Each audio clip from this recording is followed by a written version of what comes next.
औज़ुबिल्लाहिमिनश्शैतानिर्रजीम बिस्मिल्लाहिर्रहमानिर्रहीम। और वेलकम करता हूँ हमारे YouTube चैनल पर।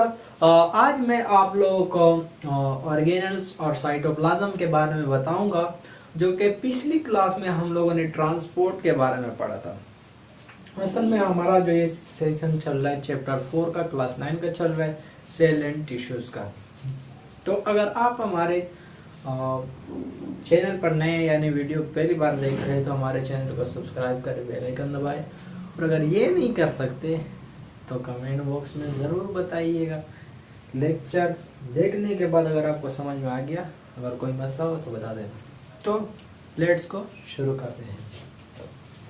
ऑर्गेनल्स जो है, इसको मैंने बहुत कोशिश की। ये जो होता है असल में लोगों को इसमें बहुत कन्फ्यूजन होती है।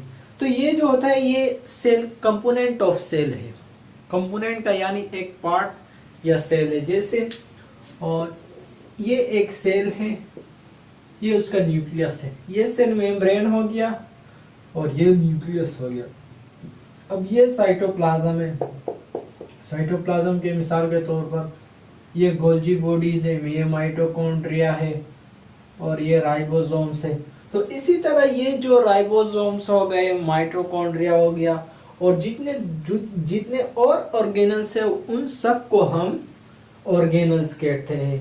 मिसाल के तौर पर अगर इस कमरे में की मैं बात कर रहा हूँ, जैसे ये फैन है कमरे के अंदर, तो ये एक पार्ट ऑफ मतलब रूम का एक हिस्सा है, एक पार्ट है के अंदर ही है। तो इसी तरह इसको हम साइटोप्लाज्म का एक ये हिस्सा है, पार्ट ऑफ ऑर्गेनल कहेंगे।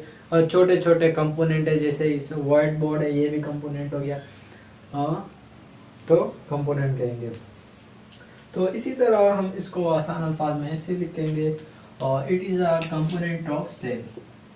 इंशाल्लाह कभी नहीं भूलोगे।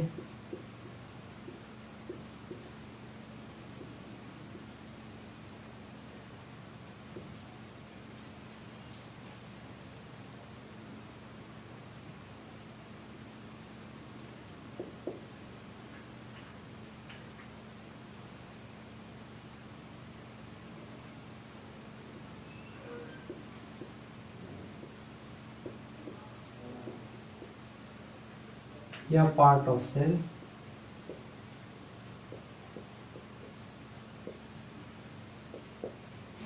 अब आते हैं साइटोप्लाज्म पर। बेसिकली साइटोप्लाज्म जो है इसको सेंटर ऑफ ऑल प्रोसेसेस भी कहते हैं। सेंटर ऑफ ऑल प्रोसेसेस का मतलब क्या है? सेंटर ऑफ ऑल प्रोसेसेस का मतलब ये है कि इसमें सारे रिएक्शन इसमें होते हैं। मिसाल के तौर पर ये एक सेल है और ये उसका न्यूक्लियस है। अब ये जो है ये सेल मेम्ब्रेन है,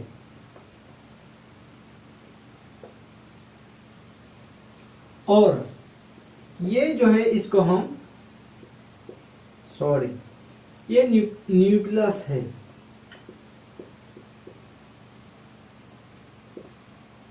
और इसको हम ये जो आउटर वाला साइड है न्यूक्लियर मेम्ब्रेन है।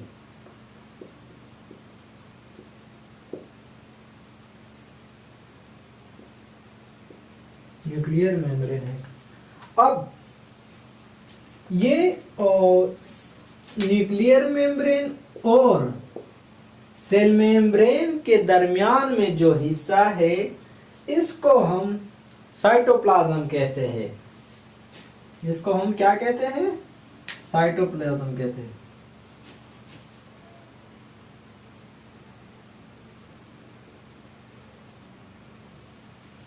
अब ये जो सेल मेम्ब्रेन के नजदीक वाला हिस्सा है, जो करीब है, मैं इसको रेड मार्कर से वो कर रहा हूं ताकि आप लोगों को समझ में आ सके। और ये जो न्यूक्लियर मेम्ब्रेन के साथ नजदीक वाला पार्ट है, ये जो सेल मेम्ब्रेन के पास जो नजदीक पार्ट है, इसको हम एक्टोप्लाज्म कहते हैं। क्या कहते हैं? एक्टोप्लाज्म कहते हैं। और जो न्यूक्लियर मेम्ब्रेन के साथ है इसको हम एंडोप्लाज्म कहते हैं।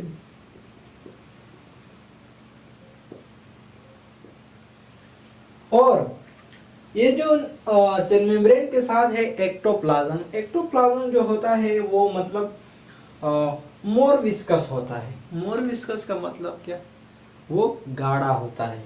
वाटर की तरह एक्वस मतलब वो नहीं होता, पतला नहीं होता, वो बहुत गाढ़ा होता है। तो ये क्या होता है, मोर एक्वस, मोर विस्कस होता है। और ये लेस विस्कस होता है। क्या होता है, लेस विस्कस होता है। तो ये इसके बाद हम इसके कुछ पॉइंट को करते हैं। साइटोप्लाज्म जो बेसिकली होता है 90% साइटोप्लाज्म में वाटर होता है। और साइटोप्लाज्म जो होता है जो होता है सेंटर ऑफ ऑल प्रोसेसेस कहते हैं इसको, मतलब जितने भी प्रोसेस होते हैं, जितने भी वो होते हैं, वो सारे साइटोप्लाज्म में होते हैं। अब इसके पॉइंट में मैं लिखता हूँ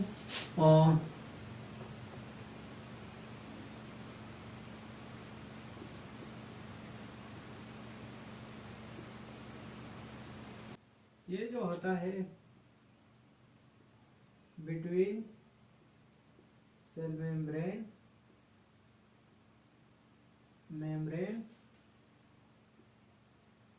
एंड न्यूक्लियर मेम्ब्रेन होता है।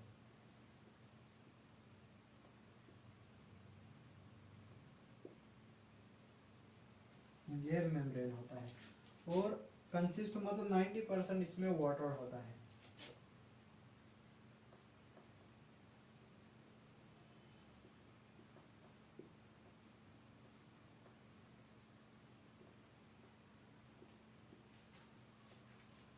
इसमें क्या होता है, 90% वाटर होता है।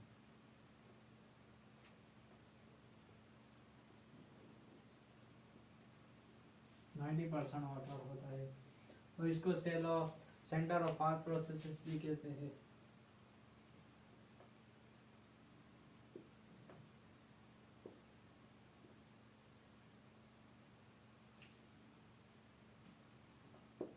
और दूसरी बात ये, अगर 60 सेंटीग्रेड से टेम्परेचर बढ़ा दी जाए तो वो क्या हो जाएगा, डेथ हो जाएगा। और अगर 60 सेंटीग्रेड हो तो ये सॉलिड हो जाएगा।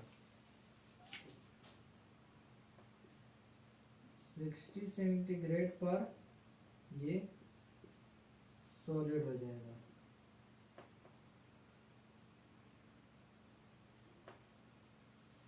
अगर मोर देन हो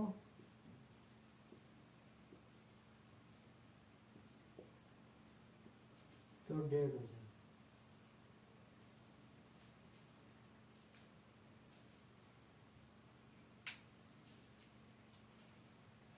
उम्मीद करता हूँ कि आप लोगों को समझ में आ गया होगा। एक बार फिर मैं इसको रिवाइज करवाता हूँ ताकि रिवीजन हो जाए। ऑर्गेनल्स क्या होता है, ऑर्गेनल्स जो होता है ये कंपोनेंट ऑफ सेल होता है या पार्ट ऑफ सेल होता है। साइटोप्लाज्म क्या होता है, साइटोप्लाज्म जो होता है ये between cell membrane and nuclear membrane होता है। और 90% इसमें वाटर होता है। और सेंटर ऑफ मतलब जितने भी रिएक्शन होते हैं वो सारे साइटोप्लाज्म के ही अंदर ही होते हैं, यानी सेंटर ऑफ ऑल प्रोसेसेस इसको कहते हैं। और अगर 60 सेंटीग्रेड टेम्परेचर पर ये हो तो ये सॉलिड हो जाता है। अगर उससे बढ़ा दी जाए तो वो ये क्या हो जाता है, डेथ हो जाता है, मतलब इसकी डेथ हो जाती है, मर जाता है, सेल मर जाता है। और उम्मीद करता हूँ कि आप लोगों को समझ में आ गया होगा। वीडियो देखने के लिए शुक्रिया। अगर कोई भी मसला हो, कोई भी चीज़ अच्छी नहीं लगे हो, ये चैनल आप लोगों का अपना चैनल है, तो कमेंट बॉक्स में बताइएगा ताकि हम इस मसले को हल कर सकें। इंशाल्लाह दूसरा टॉपिक जो होगा वो न्यूक्लियस के बारे में होगा। तो फिलहाल के लिए अल्लाह हाफिज़।